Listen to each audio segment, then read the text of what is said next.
Hello, we are Praheti Racing from Chaitanya Bharati Institute of Technology, Hyderabad. In this presentation, we want to present our electrical package of this year electric vehicle. The first we will start with motors. Okay. Motors.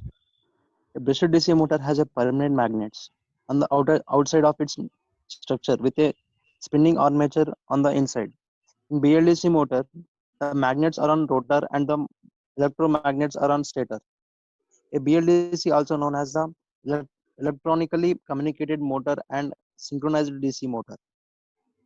And sensors. Reason for the sensors to communicate the motor. To know rotor position in order to know which winding will energized. In the motor, magnet poles passes near the halo sensors. They give high or low signals. It is nothing but suggesting the north or south pole is passing near the sensors. So that exact order of the communication can be estimated. And why BLDC? Why not other motors? The reason for compared to other motors, the speed range of a BLDC has high, no limitation because of absence of brush, and electrical noise is low. Speed torque characteristics is high because of no mechanical limitations. Efficiency is high due to no voltage drop across the brushes. And the calculations. These are the calculations which we have done.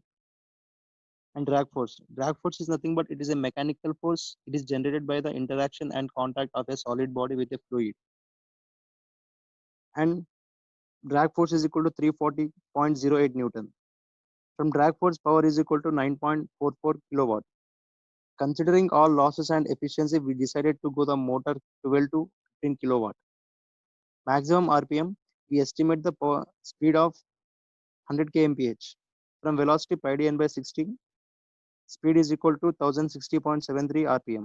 Multiplying the gear ratio 1:3, we get required RPM to be 3182.19 RPM. And the maximum torque required at the wheel, 388.7 Newton meter by considering all traction calculations. Maximum torque required at the motor is 127.57 Newton meter. Acceleration. In 25 seconds, we estimate to reach 1000 kmph. And acceleration, what we get? 1.11 meter per second square. Maximum torque at the wheel is 382.73 Newton meter. From Newton's second law, force is equal to MA, 388.78 Newton. It is the amount of the force required at the wheel.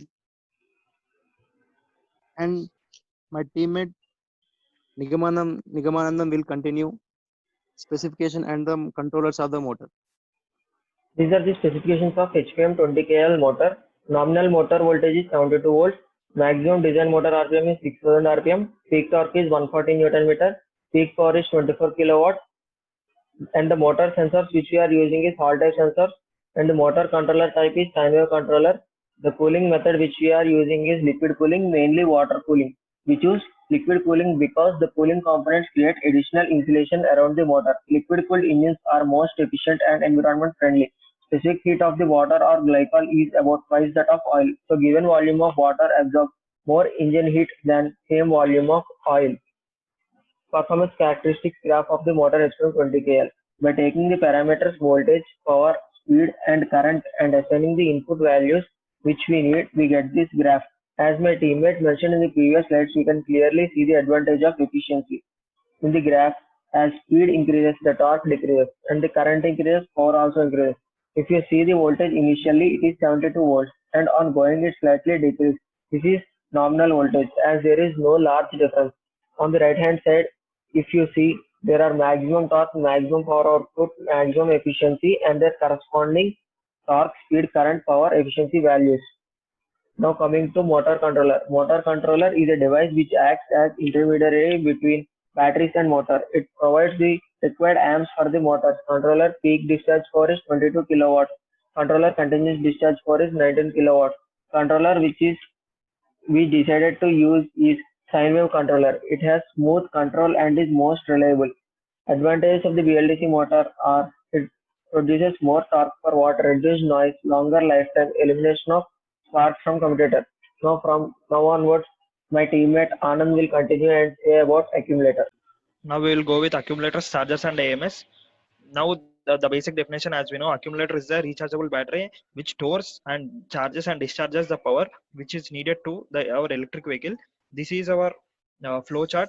The first one is the battery pack design flow chart. The first one is mechanical and electrical layout. It deals with the model and function on purpose of what we are designing.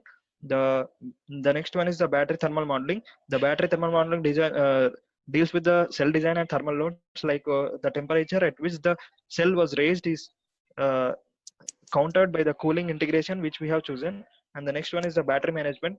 As we know, the battery management system which decreases the heat which was generated in the battery pack and also manages without short circuiting and other damage and other damages.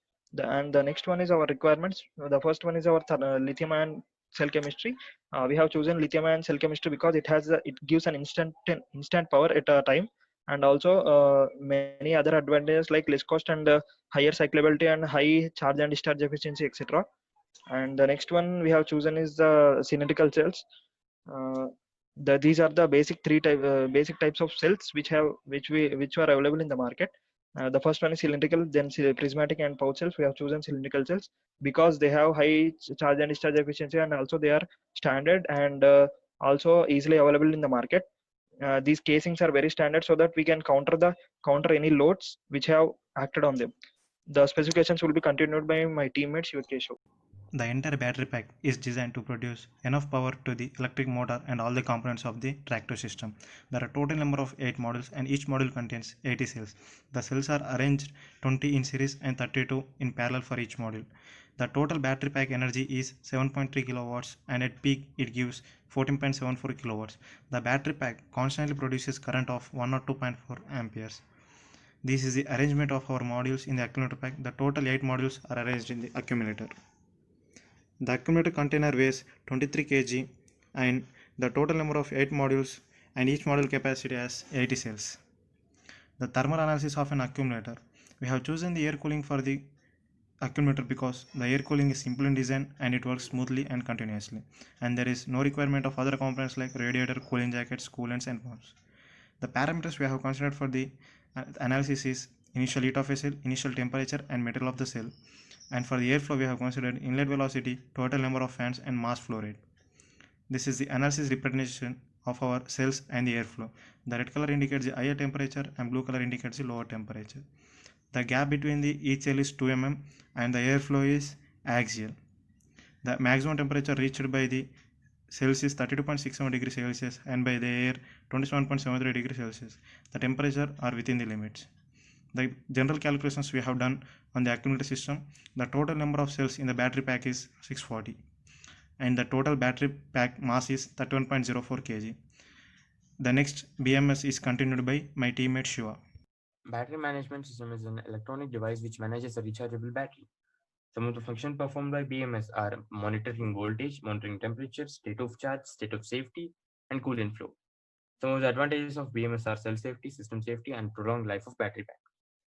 Coming to types of BMS, there are 3 types of BMS. One is centralized BMS, where a centralized master controller is connected to each cell of the battery pack. Then there is modular BMS, where several slave controllers are connected to a single master controller, and then slave controllers are connected to each cell of battery pack. Then there is distributed BMS, where master controller is connected to voltage monitors and discharge balancers, and they are connected to each cell of battery pack. Our requirements are a decentralized battery management system. We have chosen decentralized BMS because of ease of maintenance and ease of scalability of decentralized BMS, and battery capacity need to be managed as 7 kilowatt hour and operating voltage is 72 volt. We have chosen BMS 69, which is modified because of its power consumption, that's 20 milliampere, and its weight. Here is a block diagram of BMS where load and charger are connected to a single contactor, and that's connected to the communication unit of BMS, where other units such as thermal management, data acquisition, state of charge, state of health, and energy management are directly connected to communication unit. And that communication unit is connected to contactor, and contactor is again connected to battery, so as to ensure the health and safety of battery. In chargers, we have taken DC charger with 3-pin socket because of its low cost and ease of maintenance. We have chosen Goa A1 charger as a charger because of its proven reliability of charging e-bikes, which also operate at 72 volt. Coming to the high voltage components, there is high voltage disconnect, which is rated for 72 volt DC and 450 ampere. Temperature ranges from 40 to 125 degrees centigrade. Then there is orange conduit shielded cables, which is rated for 120 volt DC and 500 ampere. Temperature ranges from 40 degrees to 180 degrees centigrade.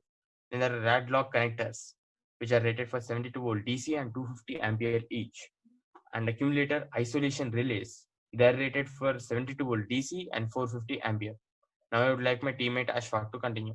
I'll be talking about the pre-charge circuit, the APPS sensor, the brake pressure sensor, the current transducer, the IMD, which stands for insulation monitoring device, the inertia switch, and the shutdown circuit. First, the pre-charge circuit. We use the pre-charge circuit to ensure that the parts of the TS don't get damaged. It is a simple RC circuit, and to achieve this, we use a mechanical relay and a series resistor. As you can see in the graph, the voltage is rising slowly with respect to time, not suddenly. This is why we use a pre-charge circuit. In this picture here, we have a simple pre-charge circuit. To achieve the effect of pre-charging, we first close the AR1 and the pre-charge relay and wait till the TS components reach at least 95% of voltage. And then after reaching that, we close AR2, hence shorting the pre-charge relay and resistor. And now the APPS sensor, or the acceleration pedal positioning sensor. This is a sensor which gives output directly to the motor control unit. It is a potentiometer type sensor, and like all sensors has a nominal working voltage of 5 volts and has an ideal voltage tolerance of plus or minus 1%. Coming to its dimensions, the thickness of 7 inches, width of 3 inches, length of 15 inches, and weight 490 grams. As you can see here, the left side is the APPS sensor and the right side is the motor control unit. This is how they are connected. Next, the brake pressure sensor. This senses the brake pressure fluid in the hydraulic braking system. It is a kind of a pressure switch which activates when there is a braking failure. Coming to its features, it has a pressure range of 0 to 220 bar and a nominal working voltage of 5 volts, but can also go up to 16 volts. This is the working. Here, the P55 pressure transducer works as a signal carrier. Next, the current transducer. The main job of the current transducer is to modify the input in the primary circuit coil and change it into a different type of output into the secondary coil. We will be using the LEM HOS series 250S current transducer. Its key features are: it has a low power consumption, has galvanic separation between primary and secondary coils, has a fast response, and is compact and easy to mount. Here is a simple schematic of the transducer. IMD is an insulating monitoring device which monitors the voltage difference between the insulated and high voltage conductors, and also helps in the completing the shutdown circuit. We choose the isometer IR155 for our vehicle. It has very low response time, and which is very important, and also have operation voltage range from 12 volts to 24 volts, and have an galvanic isolation. This is the schematics of IMD. It measures the voltage difference between the high voltage conductors and the insulated parts of the tractor system, and activates the shutdown circuit when the insulation is damaged or the voltage difference is high. Inertia switch. It is a safety device which breaks the shutdown circuit and cuts off the power from the accumulators to the motor when there is a crash. We choose the Sensata Technologies 360 resetable crash sensor, and this uses the magnetic mass inertia mechanism. It is easy to reset manually and have rated current up to 10 amps. It has a wide range of shock calibration of 8G to 30G.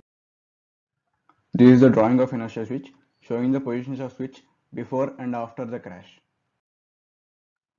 These are the low voltage components we are using. Live PO4 battery of 12 volts DC and 23 amps capacity, and the BSPD of 12 volts operating voltage which connects the BSP to the shutdown circuit, and bipole master switch of operation value 12 volts DC. And now comes to the most important safety system, shutdown circuit. We designed the shutdown circuit by the guidelines of FVCC, connecting two master switches, GLV master switch and tractor system master switch, and 3 shutdown buttons, cockpit, left, right, and BSPD, IMD, AMS, inertia switch, and BOTS, all in series. It is a safety circuit and can be triggered by any component in it.